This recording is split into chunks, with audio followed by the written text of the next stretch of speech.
Massive news for Arizona men's and women's basketball, and a huge commitment that will be going down this week.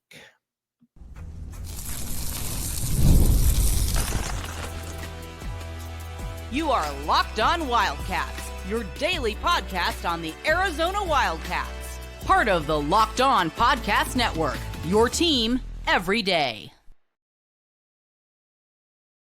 Thanks for keeping it locked on Wildcats and making this your first listen of the day. This show is brought to you today by TurboTax. Ready for stress-free taxes and the best money back guaranteed and the most money back guaranteed. Check it out. Head over to TurboTax.com today and get matched with your expert.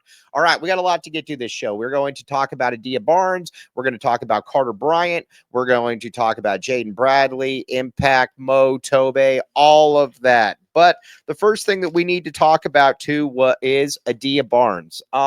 Listen, Adia Barnes did some really, really good things at the University of Arizona. There's no doubt about it. I mean, you watch, the way that she filled up those stadia, McHale, that was a big thing. And she deserves a lot of credit for it. I know some people are like, some people are kind of like, well, what's the deal with, what's the deal with why they were only good with Ari McDonald. Well, at the end of the day, she still brought in Ari McDonald, so I'm going to give her credit for Ari McDonald. The problem, though, with Adia is she is impossible to be around. And, I know there's all these people that are like, oh, well, she was really nice to my, she said hi to my dog or, something like that. But at the end of the day, she's difficult to be around. She was given a top 10 salary and she wasn't bringing in close to those results. You look at it and all the players that left, a huge percentage of them turned out to be awesome players that are all American types or at least all conference types. And they just weren't, that just wasn't the case, with Adia Barnes. That thing had basically run its course. I don't know what else to say here. I know that she's got kind of a cult-like following with some, and but again, that's just not really what it is. So Arizona and SMU will be moving on, and I think it's like I said, I think it's a pretty good thing here for both sides. I see no reason why Arizona can't hire a good women's basketball coach. Again, Adia, you definitely give her credit for bringing in the fan base, bringing in those people, but at the same time, this is also something that is replaceable, though. This isn't like, oh gosh, who are we going to be able to get? Because Arizona lost to NAU twice this year. I mean, I don't know what else to say. That's just not good enough. So that's, like I said, that's just kind of where it's at with when it comes to that. We'll see what that next move we'll see what that next move is. But that's kind of what I'm going to leave it at. But again, this is one of those things that if you're a hard person to be around and you don't win, generally things are going to start to come down at that end. And that's I think that's essentially what happened. Now, one name to keep an eye on, and who knows, how valid this is, but he would like the job, is Jason Terry. Jason Terry is a, obviously U of A legend. He's got a really, really good, he's coached his girls for a long time. And he is like I said, he'd be somebody that would be interesting to see how that would play out. I'm not sure that, like I said, how realistic that is, but we shall see. Okay, now we need to get on to what the Arizona men's basketball roster is going to look like for next year. There's a lot of moving parts. There's a lot of interesting parts. First of all, I want to talk about Jaden Bradley. I think Arizona's got to be able to. I think Arizona with Jaden Bradley, he has got to be he's got to be back, and I believe there's every reason to believe that Jaden Bradley will be back. He's a massive part of what Arizona wants to do next year. And again, he's just a winning basketball player. You put him in there with another guard, we'll see who that could be, and you're going to be in a really, really good spot. But either way, I expect Jaden Bradley to be back. He's somebody that had he entered the portal, if he did enter the portal, he would probably get a lot of play. But by all accounts, he hasn't entered the portal, and it seems like he's going to be just fine. He's, like I said, he's a good basketball player. I know some people are like, yeah, you want to upgrade. I don't need to upgrade from a guy that gives me 12 points, 4 assists, plays really, really good defense, and and kind of, just does a lot of winning plays. I also think that he can shoot a little better than he's shown, and I think that the coaching staff can probably get him to that point. So we will see. I do like the fact though that he's a team player, and you need to have players like that. Not only do you need to have players like that, you need to be able to have players that know what their role is, and he doesn't try to do things he can't do. That is a big part in all of this for me, is that he doesn't try to do things that he can't do. He is just a good basketball player, and he pretty much he embraces that role. And if you have him next to Braden Burries, that's a pretty darn good. It's a pretty darn good little situation right there. So we shall see. But the next one, obviously, Braden Burries. Braden Burries is a big part in all of this. Obviously, I would expect him to announce sometime midweek. Getting him in there is going to be big, because he's a player that can score at all 3 levels. And from a scoring perspective, he's next level. He's elite, as everyone likes to say. And he's elite because he can do, like I said, he can just do a lot of different things on the basketball court. That's what you like about him. And he can make the 3. He can get to wherever he wants on the court. He can finish. He is like I said, he is just a good basketball player, and he's a winning basketball player. And assuming he does end up at Arizona, you got to give Jack Murphy a ton of credit for this one, because he was, he's been on this one from day one. Murph is the man. We love Jack Murphy. Jack Murphy is a beast. And that would be like I said, that would be a massive tip of the cap, a huge feather in their cap, if they're able to get Braden Burries, because Braden Burries is one of the top 10 players in the country. I also think too that we're also kind of at the point now with him where you're like, okay, what is is that backcourt? Where does that rank in the Big 12? And it's going to be right up there. Again, what you got with Bradley. You don't know what you're going to get with Burries, but you got to figure that Burries is going to be a pretty darn good player. And now you just need to be able to get a backup point guard situation. If you get a backup point guard, you can also be in the spot where you get an Evan Nelson or you get a Tennant, and you're ready to rock and roll. So we shall see. But either way, they've done a very, very nice job. And I think, like I said, that's a kudos to this coaching staff. It's exciting to see how this one all will go down, but I think you got to feel pretty darn good about that. Now, there is the elephant in the room here, the player that I think basically kind of changes the entire projection of the roster. And that is, and it's really kind of the difference for me between being a national title contender and being somebody that is a top 12 to top 15 team. And that player would be a huge part in all of this. But first, TurboTax, my friend. Tax season is here. All right. Now, again, this is a message from the sponsor, Intuit TurboTax. Taxes are waiting and wondering and worrying if you're ever going to get them back. And then waiting, wondering, and worrying some more. It's really, really annoying. We've all been through there. Now Taxes is matching with TurboTax Expert, who can get your taxes done in that today. Again, you don't have to wait like 8 weeks or whatever the case may be. An expert who gives you your taxes, their individual attention as they work on your return, while you get real-time updates on their progress. That's the other thing.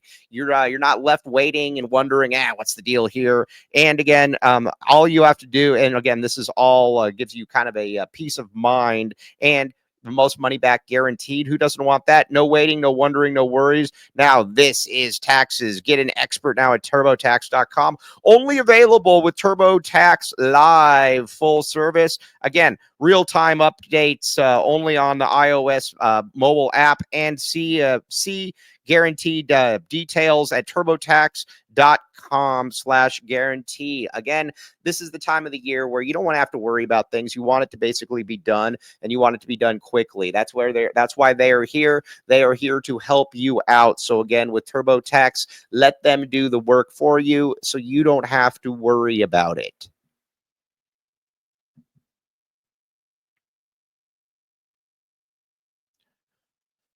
Thanks for keeping it locked on Wildcats and making this your first listen of the day. I am your host, Mike Luke. Okay, now let's talk a little bit about Carter Bryant. Now, listen, Carter Bryant, I believe, is the difference between being a national title contender next year and being a team that's really, really good, but more in that top 10 to 15 range. If Carter Bryant comes back, I believe that Arizona can basically look any team from a roster perspective face to face on the court. Bryant's that guy. Again, he is like I said, he's a 6'8" small forward who can shoot the three. He can shoot the three really well. So for all you spacers out there that are worried about the 3-point shooting, that's something that you don't have to necessarily worry about with Carter, because you know that he's going to hit that at a very high rate. The other thing that you also love too about Carter is his weak side shot blocking is something that, especially if Arizona's going to have to go with more of a plotter 5 or an undersized 5 in Tobe, the weak side shot blocking that Carter can offer would be next level. It would be immense. And, again, he's not a great ball handler by any means. We've seen that, but I think that he can get a lot better in that realm. He's never going to be probably somebody that just comes down the court and just shakes you up and then just hits the three right in your face and then walks down the court and, shrugs his head like, yep, that's what I do. But at the same time, he's also not that far off from being somebody that can probably score with 2 to 3 dribbles. That would be a huge part about what he would be working on. And again, I'm going to keep saying this, that I think it makes a lot of sense for him to come back. Again, it's not my money. I get that. But at the same time, Carter's a young guy, and people always say, well, you can just develop him in the NBA. I get all that. You can definitely do all that. But at the same time, are you emotionally ready for the NBA? I think that's the question as well. What about your physicality nature? I mean, Carter has a good time here. The coaching staff likes Carter. Carter likes it here. And I think Carter just has a good time. So we shall see. But, like I said, I'm a lot more optimistic on this than I think some folks are. And I think that Arizona is in a much better spot than maybe some people believe, mainly because Carter is like I said, I think that it's kind of a foregone conclusion that he was going to leave, but there's a lot that he can work on. There's a lot that he can get better at. And I think that Arizona can be a monster next year with him. And I think that he's ready to take that next step. This year there were some games where he just wasn't really equipped to be able to, do a lot. And I think you kind of saw that in the Duke game. And that's not because he isn't good enough, but that's also because he's just young. He's still physically developing. So we shall see on that one. That's going to be an interesting one to see how that does play out. But either way, if Arizona gets them back, I would put that perimeter up against about any team in the country. That is like I said, that is a nasty, nasty perimeter. And we haven't even talked about somebody like ADO. If you get ADO back and he's your 8th guy, he's your 7th or 8th guy, I'm totally cool with that. And it depends on the matchups. Some games ADO is going to be that, some days ADO is going to be that, the player who you're kind of like, all right, well, probably can't play in this game. Houston, games where he generally can't play. But there's also going to be games where ADO can play. And he also has shown, too, that guy is clutch. That guy is super, super clutch. And he just does, like I said, he is somebody you want there. He showed with those free throws. He showed with a 3-point shot. And he's a crafty finisher as well. So I think another part in Arizona's system, I think would be very, very good for ADO. And I would love to see him back. And I think that I don't think I'm breaking any news, but I think the coaching staff would like to have him back in that role as well. Then you've also got to look at you got to look up front then. That's where it's going to be fascinating for the Wildcats. Listen, Henry Vasar is off to North Carolina. We get all that. Totally get it. It is what it is. Best of luck to Henry. But I'm going to keep saying this. Mo Krivas is somebody that this coaching staff loves. Again, Tommy planned on building his entire offense around Mo Krivas. And Mo Crevis is, like I said, he's not going to ever be, he's not a gazelle by any means, but back to the basket guy, gets it, can finish with either hand. He's a monster. He's 7'3". I think the problem with him, like I said, is that so many people notice that he's kind of a glacier. He doesn't move very well. But you could also say that maybe part of that is because he was hurt this past year, and I think that would probably be a fair. Out or alibi, for lack of a better term. So again, we'll see. But yeah, if you can get back Awaka to me would be the guy that you'd really, really want to get back in all of this, because Tobey is just a beast. Tobey can get rebounds. Tobey can finish. Now, again, there's going to be some games where Tobey is going to have a difficult time. I get all that.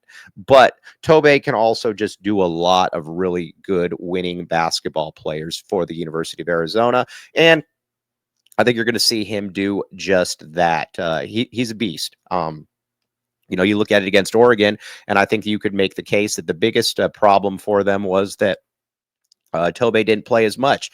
Henry played too much in that game, and I get kind of the theory on why Arizona did it, but I also think that he was, like I said, Henry didn't play well in that game, and Awaka was absolutely eating Biddle alive, and he's like I said, he's way better than I ever thought he was going to be. I never saw him becoming this kind of player, but he's really, really good. So if you can get that lineup, I mean, that's the ideal lineup. If you got Jaden Bradley, you got Braden Burries, you got Carter Bryant, you got Koa Pete, you've got Mo Crevis / Awaka. You've also got, then you got ADO, Dwayne Aristod, who we haven't talked about, but Dwayne Aristod's a monster. If he's fully healthy, he's probably a McDonald's kid as well. I mean, he's got that type of talent. And then you get a backup ball handler like an Evan Nelson or a Uriah Tennant type, and you're good to go. So we will see, but the makings are very much there of this being Tommy Lloyd's best team. As a matter of fact, I expect it to be Tommy Lloyd's best team. He is like I said, this is a situation where Arizona is in really, really good shape. And I think you've just got to, like I said, just trust the process. But this staff, they know what they're doing. And not only do they know what they're doing, this is going to be something where you're also going to say, yep, they bear the fruits of their labor. Now, one guy, again, nothing's been official or announced, but I would imagine that Steve Robinson, I don't know that Steve Robinson is coming back. And if they don't, they're obviously going to have to get another assistant. That's going to be a job that a lot of people are going to want. And a big reason why is because now you have that 3-year contract that Tommy Lloyd pushed in there. And, that brings a real peace of mind for a lot of different people, and, deservedly so. You're being an assistant in college basketball is not an easy thing to do. Getting those kind of guys, that type of, how do I put it? Luxury / convenience. That's a good spot. And I think Tommy Lloyd did very well by his assistants doing that. So we'll see. But this is going to be an interesting time for the Wildcats right now. The portal, I love the portal. I think the portal is awesome. I know some people don't like it. I get all of that. But right now, Arizona's in a good spot, and I think this is going to be a team that is going to contend with the absolute best teams out there, because you've got like I said, you got a really talented roster, and I know that Tommy Lloyd's recruiting has, it's frustrated some people, but at the end of the day, Lloyd also knows what he's doing, and I think Lloyd knows that, and this coaching staff obviously knows that. He put them in charge, and he basically said, hey, we need to get this player. We need to get that player. Jack Murphy, TJ Benson, they've done a really, really good job with that, and we got to thank them for it. Now, a coaching staff that's looking to, I think, probably pick things up a little bit from last year, and maybe there's a couple wild cards in the mix as well. But first, Monarch Money, my friends, Monarch Money. Okay, here's the deal here. Ever check your bank account and wonder, where did all my money go? Between dining out, online shopping, and entertainment, it's easy to lose track. That's where Monarch Money comes in, your personal CFO, giving you full visibility and control over your finances. Monarch Money isn't just a budgeting app, it's a complete financial command center. And you can track all your accounts, investments, and spending in one place, so you just stop managing your money and start building wealth. Here's the cool thing too, is that you can get a lot of cool, surprising insights. When you first start using Monarch, you can realize that all the money you're spending on food delivery, you can budget smarter now. It's giving you that right there, all in one convenience. You don't have to have 85 different things going on here. You also easy collaboration. And again, take control of your finances with Monarch Money. Use code LOCKEDONCollege at Monarch Money for 50% off your first year. That's monarchmoney.com, code /LOCKEDONCollege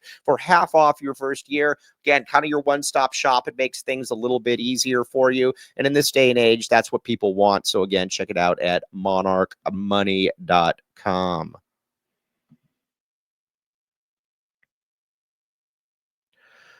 Thanks for keeping it locked on Wildcats and making this your first listen of the day. I am your host, Mike Luke. Okay, now let's talk a little bit about where Arizona football is. Now, Arizona football obviously had a disastrous season last year. Again, not really breaking any news for you, but I think that you can only go up from here. And I will say that I expect the offense to be better. I mean, last year was an absolute embarrassment under Dino Babers.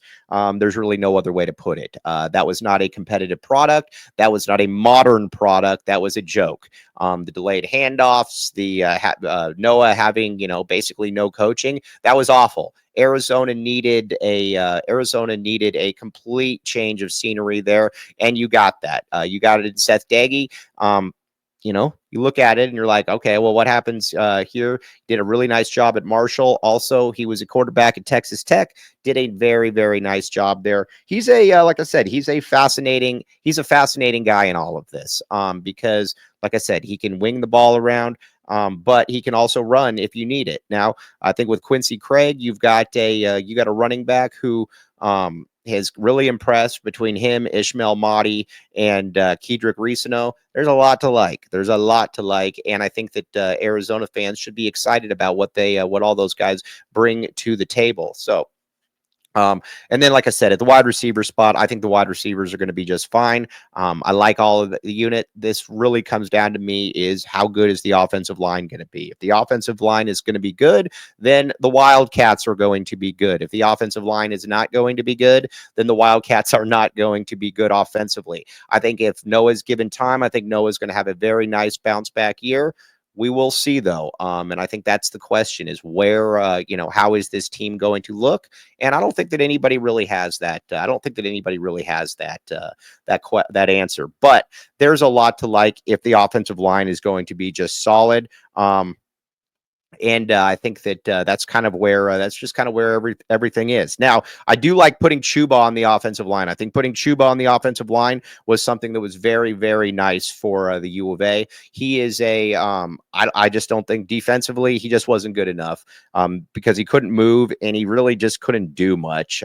He just wasn't good. So you put him on the offensive line, and then all of a sudden, I think that you're looking and you're kind of like, oh, okay. He's got a little bit more of a quick twitch to him. He's also got a little bit more of a not only does he have a little bit of a quick twitch to him, he's also got a little bit more of a how do I put this? Kind of a realm where you're like a realm where you're kind of like, all right, what is this? What does this look like? And I think that's what's exciting about all of this. We're going to find out, though. He is like I said, he's a good player, though. It's going to be fun to see how this does all unfold. I don't know exactly how that's going to, but defensively, then, like I said, there's a lot of moving parts here. It's going to be a completely different looking defense. Danny Gonzalez generally has had a good track record at ASU. Generally, people liked his defenses. Now, there were some questions. They didn't like being beaten all game by the slant and the 3-3-5. I get that. So that's something that they've obviously got to figure out. I don't know, how that one's going to play out. But defensively, that's a big question mark. But my big thing for me, though, is I want to be entertained. And if you do not entertain me, that is going to annoy me. So I want to be entertained. Okay, now this week though, a lot of Braden Burries talk. This week. So get ready because again, this was a coaching staff that said we got to be able to hit this. We got to be able to hit here. We got to be able to get this guy. And and if things go according to a focus, then Arizona should be in pretty good shape here, but we're going to have to see how this all does play out. But overall, though, very, very impressed by, everything that the staff has done. And I think they're ready for a monster year. I also got to give Tommy Lloyd and the staff a shout out just because they clearly want to be here. I think that's exciting. And I think Tommy Lloyd wants to have a little bit of a say in the McHale game day type apparatus. And we'll see how that one does play out. But overall, good stuff. Adia Barnes moving on, probably best for both sides. She did some really good stuff while she was here, but, probably just reached the end of the road. But on that note, though, very much appreciate you all making Locked On Wildcats your first listen of the day. Locked On, your team every day. I'm your host, Mike Luke. Bear down, back the A, and we will be back with you tomorrow.